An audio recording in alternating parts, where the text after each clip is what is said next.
In the dawn of the 17th century, a single sack of nutmeg could buy a sprawling townhouse in Amsterdam, but acquiring that spice required navigating deadly storms, piracy, and disease across a grueling voyage to the Indonesian archipelago.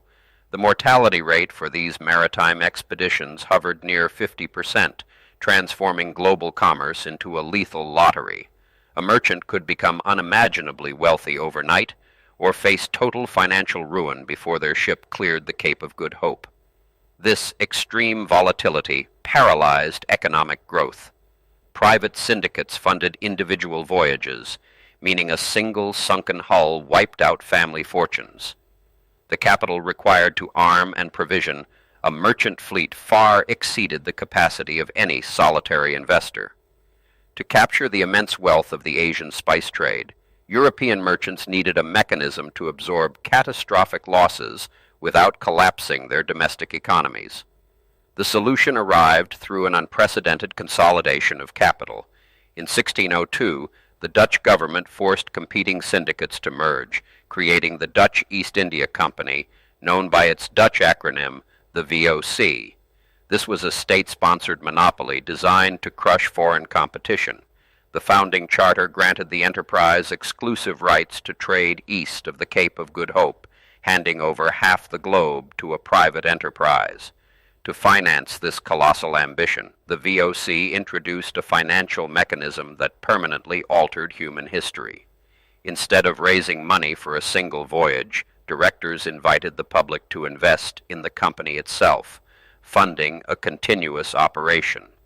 Citizens of Amsterdam poured their savings into the venture. In exchange, they received a proportional share of future profits, birthing the world's first true stock market. These shares fundamentally changed the nature of ownership. Because the VOC was designed to exist indefinitely, investors could not demand their initial capital back. If a shareholder needed liquidity, their only option was to sell their paper shares to another buyer at the Amsterdam Exchange. This birthed the secondary market, where the perceived future value of the enterprise dictated the daily price of its stock, detached from the physical ships at sea. With ownership distributed across thousands of individuals, daily operations required centralized authority. The VOC established a board of directors known as the Lord 17. This structure formally separated the people who owned the company from the people who managed it. The Lord 17 made strategic decisions regarding fleet deployments and dividend distributions, establishing the blueprint for the modern corporate boardroom. But this boardroom commanded resources that rivaled sovereign nations. The Dutch government deliberately outsourced its foreign policy to the corporation, granting the VOC legal authority to mint coins, negotiate treaties, and wage war. The company assembled a private military force, deploying thousands of soldiers to secure its commercial interests. This fusion of private profit motives with state-level violence created an entity capable of reshaping global borders. The consequences of this militarized commerce were devastating for indigenous populations. In their ruthless pursuit of a global monopoly on nutmeg and mace, VOC forces arrived at the Banda Islands in 1621. When local leaders resisted exclusive trade agreements, the corporate army orchestrated a brutal massacre. The company then imported forced labor to work the spice plantations, optimizing their supply chain through systemic atrocities and establishing a dark precedent. Back in Europe, financial returns blinded investors to the bloodshed. The monopoly on high-margin spices generated staggering wealth, allowing the VOC to pay annual dividends that sometimes exceeded 20% of the original share price. For over a century, the corporation dominated global logistics, operating a fleet of almost 5,000 ships. It became an economic engine that fueled the Dutch Golden Age and transformed Amsterdam into the financial capital of the world. The immense liquidity of VOC shares sparked a wave of secondary financial engineering. Traders at the Amsterdam Exchange began speculating on the future price of the stock, inventing complex instruments like options and derivatives.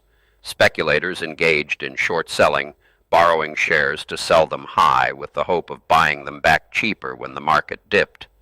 The corporation inadvertently spawned a shadow economy of financial betting.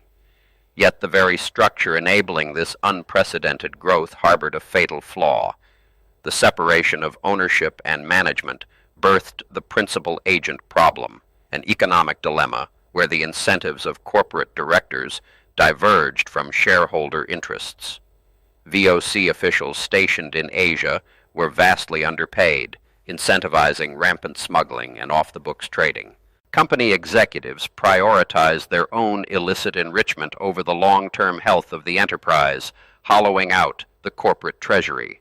While internal corruption eroded profit margins, the external landscape violently shifted. By the late 18th century, consumer tastes transitioned away from Asian spices, pivoting toward sugar and tea. Simultaneously, rival powers aggressively encroached on traditional trade routes, wielding superior naval technology.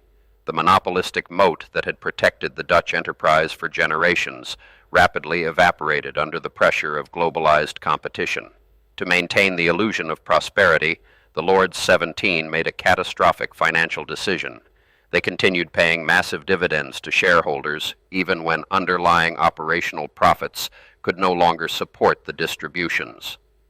To fund these payouts and maintain their sprawling military presence, the corporation took on immense amounts of short-term debt.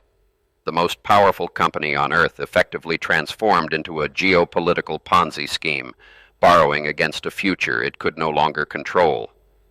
The breaking point arrived with the outbreak of the Fourth Anglo-Dutch War in 1780.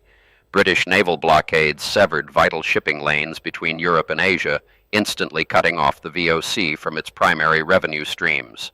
Unable to service its mounting debt obligations, the company defaulted.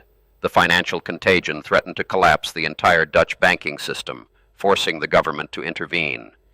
In 1799, the state revoked the company charter, nationalizing its staggering debts.